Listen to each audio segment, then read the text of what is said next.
Trabaho ng OFW sa abroad. Hello guys! Ipapakita ko nga sa inyo kung ano ang mga ginagawa ko dito sa abroad bilang OFW. Tara, samahan niyo ko. Siyempre, kailangan mo ng complete uniform bago pumasok sa work.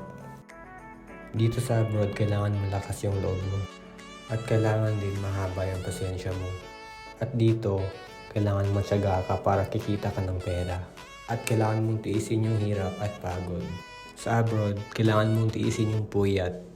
Kahit wala kang tulog, kailangan mong pumasok. At higit sa lahat, hindi ka tamad sa trabaho mo. And remember guys, hindi po madali yung buhay namin dito. Kasi kung magkasakit ka dito, walang mag-aalaga sa iyo kundi sarili mo. Pag uwi ng bahay, wala kang ibang aasahan na magluluto kundi sarili mo lang. Kaya take note, kung tamad ka, hindi ka pwede dito. Yun lang guys, salamat.